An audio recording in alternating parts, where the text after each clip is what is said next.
നമസ്കാരം. ഭാരതത്തിന്റെ സമുദ്രാതിർത്തികൾ കാക്കുന്ന ഇന്ത്യൻ നാവികസേന ശത്രു രാജ്യങ്ങൾക്കെന്നും ഒരു പേടി സ്വപ്നമാണ്. കടലിന്റെ ആഴങ്ങളിൽ ഒളിച്ചിരിക്കുന്ന ശത്രുവിന്റെ നേരിയ ചലനങ്ങൾ പോലും മണത്തറിയാനുള്ള ഇന്ത്യയുടെ സാങ്കേതിക മികവും നാവികരുടെ അചഞ്ചലമായ ധീരതയും പലതവണ പാകിസ്ഥാൻ അനുഭവിച്ചറിഞ്ഞിട്ടുള്ളതാണ്. പാകിസ്ഥാൻ സൈന്യം ഇന്നും ഓർത്തു നടുങ്ങുന്ന, അവർക്ക് അന്താരാഷ്ട്ര തലത്തിൽ വലിയ നാണക്കേടുണ്ടാക്കിയ ഒരു സംഭവമാണ് 2021 ഫെബ്രുവരിയിൽ അരങ്ങേറിയത്. ഇന്ത്യയുടെ അതിർത്തിക്കുള്ളിൽ കടന്ന് രഹസ്യങ്ങൾ ചോർത്താൻ ശ്രമിച്ച പാകിസ്ഥാന്റെ അത്യാധുനിക മുങ്ങിക്കപ്പലിനെ ഇന്ത്യൻ സേന വളഞ്ഞതും ഒടുവിൽ ജീവനും കൊണ്ട് അവർ ഓടി രക്ഷപ്പെട്ടതും ഒരു സിനിമാ കഥയെ വെല്ലുന്ന ത്രില്ലറാണ്. പാകിസ്ഥാൻ നാവികസേന ഫ്രാൻസിൽ നിന്ന് വലിയ വില കൊടുത്ത് വാങ്ങിയ അത്യാധുനിക മുങ്ങിക്കപ്പലുകളിൽ ഒന്നാണ് PNS സാദ്. അത്യാധുനിക സെൻസറുകളും നിശബ്ദമായി സഞ്ചരിക്കാനുള്ള കഴിവും ഈ അന്തർവാഹിനിയുടെ പ്രത്യേകതയാണ്.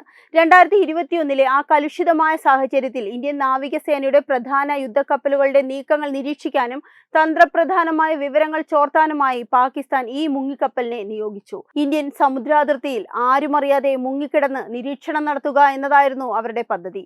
തങ്ങളുടെ അദൃശ്യമായ ഈ നീക്കം ഇന്ത്യ ഒരിക്കലും കണ്ടുപിടിക്കില്ല എന്ന് പാക് സൈനിക നേതൃത്വം അഹങ്കരിച്ചിരുന്നു. എന്നാൽ അറബിക്കടലിന്റെ ആഴങ്ങളിൽ ഇന്ത്യ ഒരുക്കി വെച്ചിരുന്ന കെണി അവർ തിരിച്ചറിഞ്ഞില്ല. പാകിസ്ഥാന്റെ മുങ്ങിക്കപ്പൽ കടലിനടിയിൽ നിശബ്ദമായി നീങ്ങുമ്പോൾ ആകാശത്ത് ഇന്ത്യയുടെ ഏറ്റവും വലിയ വേട്ടക്കാരൻ വട്ടമിട്ട് പറക്കുന്നുണ്ടായിരുന്നു. സമുദ്രത്തിലെ കഴുകൻ എന്നറിയപ്പെടുന്ന P-8I പൊസീഡൻ യുദ്ധവിമാനമായിരുന്നു അത്. കടലിന്റെ ഉപരിതലത്തിന് താഴെ 100 കണക്കിന് അടി ആഴത്തിൽ ഒളിച്ചിരിക്കുന്ന ലോഹ ശരീരങ്ങളെ തിരിച്ചറിയാൻ ശേഷിയുള്ള മാഗ്നറ്റിക് അനോമലി ഡിറ്റക്ടറുകളും അത്യാധുനിക സോണാറുകളും ഈ വിമാനത്തിലുണ്ട്. പാക് മുങ്ങിക്കപ്പൽ തങ്ങൾ സുരക്ഷിതരാണെന്ന് കരുതിയിരുന്ന സമയത്ത് തന്നെ പൊസീഡൻ വിമാനം അതിന്റെ കൃത്യമായ സ്ഥാനം ഇന്ത്യൻ നാവിക ആസ്ഥാനത്തേക്ക് കൈമാറി കഴിഞ്ഞിരുന്നു. ഈ തിരിച്ചറിവില്ലാതെയാണ് പാക് കപ്പൽ ഇന്ത്യയുടെ കെണിയിലേക്ക് കൂടുതൽ അടുത്തത്. വിവരങ്ങൾ ലഭിച്ച ഉടൻ തന്നെ ഇന്ത്യൻ നാവികസേന തങ്ങളുടെ വിനാശകാരിയായ യുദ്ധക്കപ്പലുകളെ വിന്യസിച്ചു. ഇന്ത്യയുടെ അഭിമാനമായ ഗൈഡഡ് മിസൈൽ ഡിസ്ട്രോയറുകളായ INS കൊൽക്കത്ത, INS ചെന്നൈ എന്നിവ നിമിഷ നേരം കൊണ്ട് സ്ഥലത്തെത്തി. ഇവയോടൊപ്പം ഇന്ത്യയുടെ സ്വന്തം സ്കോർപിൻ ക്ലാസ് മുങ്ങിക്കപ്പലായ INS കരാഞ്ചും INS കൽവാരിയും ചേർന്നു. ആകാശത്ത് നിന്ന് പൊസീഡൻ വിമാനവും കടൽ ഉപരിതലത്തിൽ മിസൈൽ കപ്പലുകളും കടലിനടിയിൽ ഇന്ത്യൻ മുങ്ങിക്കപ്പലുകളും ചേർന്ന് പാകിസ്ഥാന്റെ PNS സാദിനെ ഒരു ത്രിതല വലയ്ക്കുള്ളിലാക്കി. ഒരു ചെറിയ ആജ്ഞ ലഭിച്ചാൽ ആ നിമിഷം പാക് മുങ്ങിക്കപ്പലിനെ ഭസ്മമാക്കാൻ ശേഷിയുള്ള ടോർപിഡോകളും മിസൈലുകളും ഇന്ത്യ സജ്ജമാക്കി കഴിഞ്ഞിരുന്നു. യഥാർത്ഥത്തിൽ അറബിക്കടലിന്റെ ആഴങ്ങളിൽ അന്ന് നടന്നത് സാങ്കേതിക വിദ്യകൾ തമ്മിലുള്ള ഒരു വൻ പോരാട്ടം കൂടിയായിരുന്നു. പാകിസ്ഥാൻ വലിയ അവകാശവാദങ്ങളോടെ രംഗത്തിറക്കിയ PNS സാദിന് കടലിനടിയിൽ ഒളിഞ്ഞിരിക്കാനുള്ള സ്റ്റെൽത്ത് ശേഷി ഉണ്ടായിരുന്നു എന്നതായിരുന്നു അവരുടെ വിശ്വാസം. എന്നാൽ ഇന്ത്യയുടെ പ്രതിരോധ കവചം എത്രത്തോളം ഭദ്രമാണെന്നത് അവർ തിരിച്ചറിഞ്ഞില്ല. ആകാശത്ത് വട്ടമിട്ട് പറക്കുന്ന P-8I പൊസീഡൻ വിമാനങ്ങൾ പുറപ്പെടുവിച്ച സോണാർ തരംഗങ്ങൾ പാക് മുങ്ങിക്കപ്പലിന്റെ ഓരോ ചലനവും കൃത്യമായി ഒപ്പിയെടുത്തു. സമുദ്രോപരിതലത്തിൽ നിന്ന് 100 കണക്കിന് അടി താഴെ ഒളിച്ചിരുന്നിട്ടും ഇന്ത്യയുടെ മാഗ്നറ്റിക് അനോമലി ഡിറ്റക്ടറുകൾ ആ ലോഹ ശരീരത്തെ കൃത്യമായി അടയാളപ്പെടുത്തി.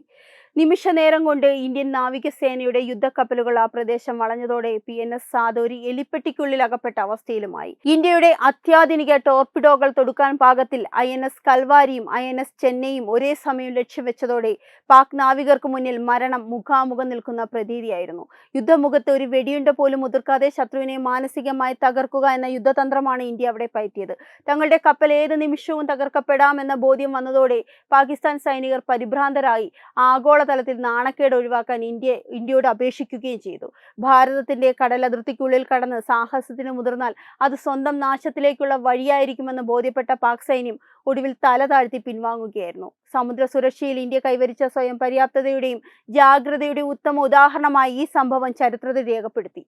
തങ്ങൾ പൂർണ്ണമായും വളയപ്പെട്ടു എന്ന് മനസ്സിലാക്കിയ പാക് സൈനികർ പരിഭ്രാന്തരായി രക്ഷപ്പെടാൻ ഒരു പഴുതുമില്ലെന്ന് ഉറപ്പായതോടെ അവർ നാവിക ആസ്ഥാനവുമായി ബന്ധപ്പെട്ട് സഹായം തേടി. അന്താരാഷ്ട്ര തലത്തിൽ വലിയൊരു ഏറ്റുമുട്ടൽ ഒഴിവാക്കാനും സ്വന്തം സൈനികരുടെ ജീവൻ രക്ഷിക്കാനുമായി പാകിസ്ഥാൻ ഒടുവിൽ വിനയാന്വിതനായി ഇന്ത്യയോട് അപേക്ഷിച്ചു.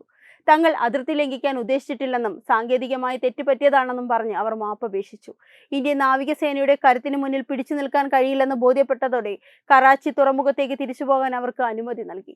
ഇന്ത്യൻ നാവികസേനയുടെ ഐതിഹാസികമായ ജാഗ്രതയാണ് പാകിസ്ഥാനെ പിന്നീട് മുട്ടിൽ വീഴ്ത്തിയത്. ഇന്ത്യയുടെ ഓപ്പറേഷൻ സിന്ദൂർ ആരംഭിക്കുന്നതിന് മുമ്പ് തന്നെ തങ്ങളുടെ നാവിക ശക്തി എത്രത്തോളം ദുർബലമാണെന്ന് അവർക്ക് മനസ്സിലായി. ആയുധം പ്രയോഗിക്കാതെ തന്നെ ശത്രുവിനെ മാനസികമായും സൈനികമായും തകർത്ത ഈ സംഭവം പാകിസ്ഥാൻ ഇന്നും നടുക്കത്തോടെയാണ് ഓർക്കുന്നത്. ഈ സൈനിക നീക്കത്തിന്റെ ഏറ്റവും നിർണായകമായ വശം ഇന്ത്യ നടപ്പിലാക്കിയ നെറ്റ്വർക്ക് സെൻട്രിക് വാർഫെയർ എന്ന തന്ത്രമായിരുന്നു. കടലിനടിയിലുള്ള ശത്രുവിന്റെ സാന്നിധ്യം തിരിച്ചറിഞ്ഞ നിമിഷം മുതൽ ആകാശത്തെ വിമാനവും കടൽപ്പരപ്പിലെ യുദ്ധക്കപ്പലുകളും ആഴക്കടലിലെ ഇന്ത്യൻ മുങ്ങിക്കപ്പലുകളും തമ്മിൽ തത്സമയം ആശയവിനിമയം നടന്നു. സാധാരണഗതിയിൽ കടലിന്റെ അടിത്തട്ടിൽ ഒളിഞ്ഞിരിക്കുന്ന ഒരു അന്തർവാഹിനിയെ കണ്ടെത്തുക എന്നത് വൈക്കോൽ കൂനിയിൽ സൂചി തിരിയുന്നത് പോലെ ദുഷ്കരമാണ്. എന്നാൽ ഇന്ത്യയുടെ P-8I വിമാനങ്ങൾ വിന്യസിച്ച സോണോബൂയികൾ സമുദ്രജലത്തിലെ ശബ്ദ തരംഗങ്ങളെ വിശകലനം ചെയ്ത് PNS സാദിന്റെ എഞ്ചിൻ താളം പോലും തിരിച്ചറിഞ്ഞിരുന്നു. ഇന്ത്യയുടെ INS കൽവാരി ക്ലാസ് മുങ്ങിക്കപ്പലുകൾ തൊടുത്തുവിടാൻ തയ്യാറാക്കി വെച്ചിരുന്ന വരുണാസ്ത്ര ടോർപിഡോകളുടെ പരിധിക്കുള്ളിലായിരുന്നു അപ്പോൾ പാക് മുങ്ങിക്കപ്പൽ. രക്ഷപ്പെടാനുള്ള എല്ലാ പഴുതുകളും അടച്ചുകൊണ്ടുള്ള ഇന്ത്യയുടെ ഈ ചെക്ക്മേറ്റ് നീക്കം പാക് നാവികസേനയെ അക്ഷരാർത്ഥത്തിൽ നിശ്ചലമാക്കി. തങ്ങളുടെ ഏറ്റവും മികച്ച യുദ്ധതന്ത്രങ്ങൾ ഭാരതീയ സേനയുടെ സാങ്കേതിക മികവിന് മുമ്പിൽ വെറും കളിപ്പാട്ടങ്ങൾ മാത്രമാണെന്ന് അവർക്ക് ബോധ്യപ്പെട്ട നിമിഷമായിരുന്നു അത്. ആഗോളതലത്തിൽ മുങ്ങിക്കപ്പൽ യുദ്ധമുറകളിൽ ഇന്ത്യ കൈവരിച്ച അസാമാന്യമായ പ്രാവീണ്യമായാണ് PNS സാദിനെ മുട്ടുകുത്തിച്ചതിലൂടെ ലോകത്തിന് വ്യക്തമായത്. ശത്രുവിന്റെ താവളത്തിന് തൊട്ടടുത്ത് വെച്ച് തന്നെ അവരെ നിഷ്പ്രഭമാക്കിയ ഈ വിജയം ഇന്ത്യൻ നാവികസേനയുടെ ചരിത്രത്തിലെ ഏറ്റവും തന്ത്രപരമായ സൈലന്റ് കില്ലർ ഓപ്പറേഷനുകളിൽ ഒന്നായി ഇന്നും വാഴ്ത്തപ്പെടുന്നു. സമുദ്രാതിർത്തികളിൽ ഇന്ത്യ പുലർത്തുന്ന ഈ അസാമാന്യ ജാഗ്രത കേവലം ഒരു സൈനിക നീക്കമായി മാത്രമല്ല നാം കാണേണ്ടത്.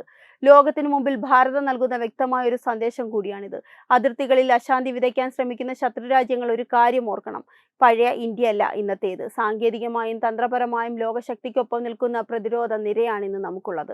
അറബിക്കടലിന്റെ ആഴങ്ങളിൽ പാകിസ്ഥാന്റെ അത്യാധുനിക മുങ്ങിക്കപ്പലിനെ ഒരു ചിലന്തി വലയിൽ എന്ന പോലെ കുടുക്കിയ ഇന്ത്യൻ നാവികസേനയുടെ നീക്കം കേവലം ഭാഗ്യം കൊണ്ട് സംഭവിച്ചതല്ല. അത് വർഷങ്ങളോളം നീണ്ട കഠിനമായ പരിശീലനത്തിന്റെയും സമുദ്ര സുരക്ഷയിൽ നാം കൈവരിച്ച അത്യാധുനിക സാങ്കേതിക മികവിന്റെ പ്രതിഫലനമാണ്. പാകിസ്ഥാൻ സൈന്യം പലപ്പോഴും തങ്ങളുടെ ആയുധബലത്തെക്കുറിച്ചും അന്തർവാഹിനികളുടെ അദൃശ്യ ശേഷിയെക്കുറിച്ചും വമ്പ് പറയാറുണ്ട്. എന്നാൽ PNS സാദിന് സംഭവിച്ച ദുരവസ്ഥ അവരുടെ ഈ പൊള്ളയായ അവകാശവാദങ്ങളെയാണ് തകർത്തെറിഞ്ഞത്. കടലിനടിയിൽ ആഴ്ചകളോളം ഒളിച്ചിരിക്കാൻ ശേഷിയുണ്ടെന്ന് അവർ വീമ്പു പറഞ്ഞ കപ്പലിനെ സമുദ്രോപരിതലത്തിൽ നിന്ന് 100 കണക്കിന് അടി ഉയരത്തിൽ പറക്കുന്ന വിമാനത്തിൽ നിന്ന് ഇന്ത്യ തിരിച്ചറിഞ്ഞു എന്നത് പാക് സൈനിക നേതൃത്വത്തിന്റെ പരാജയമാണ് വിളിച്ചോതുന്നത്. ഒരു വശത്ത് തങ്ങളുടെ സൈനികരുടെ ജീവനായി ഇന്ത്യയോട് അപേക്ഷിക്കേണ്ടി വന്ന പാകിസ്ഥാൻ മറുവശത്ത് ലോകത്തിന് മുന്നിൽ വലിയൊരു നാണക്കേടാണ് ഏറ്റുവാങ്ങിയത്. സ്വന്തം അതിർത്തി കാക്കാൻ കഴിയാത്തവരല്ല ഭാരതീയർ എന്നും കടലിൽ കളിക്കാൻ വന്നാൽ കറാച്ചി വരെ ഓടിക്കേണ്ടി വരുമെന്നും നാം തെളിയിച്ചു കഴിഞ്ഞു. യഥാർത്ഥത്തിൽ ഇന്ത്യ ഇവിടെ പ്രകടിപ്പിച്ചത് ആയുധങ്ങൾ ഉപയോഗിച്ചുള്ള യുദ്ധം മാത്രമല്ല, മനഃശാസ്ത്രപരമായ യുദ്ധമുറ കൂടിയാണ്. ശത്രുവിനെ കൊല്ലുന്നതിനേക്കാൾ വലിയ വിജയമാണ് അവനെ കൊണ്ട് തോൽവി സമ്മതിപ്പിക്കുക എന്നത്. ആയുധം പ്രയോഗിക്കാതെ തന്നെ പാക് നാവികരെ കൊണ്ട് മാപ്പപേക്ഷിപ്പിച്ചത് ഇന്ത്യൻ നയതന്ത്രത്തിന്റെയും സൈനിക മികവിന്റെയും വലിയ വിജയമാണ്. സമുദ്ര സുരക്ഷയിൽ നാം പുലർത്തുന്ന ഈ വിട്ടുവീഴ്ചയില്ലാത്ത നിലപാട് തന്നെയാണ് ഓരോ ഭാരതീയനും നൽകുന്ന സുരക്ഷിത ബോധം. അയൽ രാജ്യങ്ങളുടെ പ്രകോപനങ്ങൾക്കും അവിവേകങ്ങൾക്കും മുമ്പിൽ പതറാതെ നിൽക്കുന്ന ഇന്ത്യൻ സേനയുടെ ഈ പോരാട്ട വീര്യം നാം ഓരോരുത്തരും തിരിച്ചറിയേണ്ടതുണ്ട്. ഭാരതത്തിന്റെ സമുദ്ര തീരങ്ങളിൽ ഇനിയൊരു കടന്നുകയറ്റത്തിന് മുതിരുന്നതിന് മുമ്പ് ഏതൊരു ശത്രുവും 1000 വട്ടം ആലോചിക്കേണ്ടി വരുമെന്ന കാര്യത്തിൽ സംശയമില്ല. ഈ ചരിത്രപരമായ സൈനിക നീക്കത്തിന്റെ പര്യവസാനം ഒരു മുങ്ങിക്കപ്പലിന്റെ പിൻവാങ്ങൽ മാത്രമല്ല, ഭാരതത്തിന്റെ സൈനിക നയതന്ത്രത്തിലുണ്ടായ വലിയൊരു മാറ്റത്തിന്റെ അടയാളപ്പെടുത്തലാണ്. പാകിസ്ഥാൻ നാവികസേനയുടെ അഭിമാനമായിരുന്ന PNS സാദിനെ ഇന്ത്യൻ സമുദ്രാതിർത്തിയിൽ മുട്ടുകുത്തിച്ചതോടെ ശത്രുവിന്റെ ഒളിപ്പോരുകൾക്ക് ഭാരതത്തിന്റെ മണ്ണിലും വെള്ളത്തിലും സ്ഥാനമില്ല എന്ന് നാം ഉറക്കെ പ്രഖ്യാപിച്ചു. സമുദ്ര സുരക്ഷയിൽ ഇന്ത്യ കൈവരിച്ച സിറ്റുവേഷണൽ അവെയറൻസ് എത്രത്തോളം കൃത്യമാണെന്ന് ഈ സംഭവം ലോകരാജ്യങ്ങൾക്ക് കാണിച്ചു കൊടുത്തു.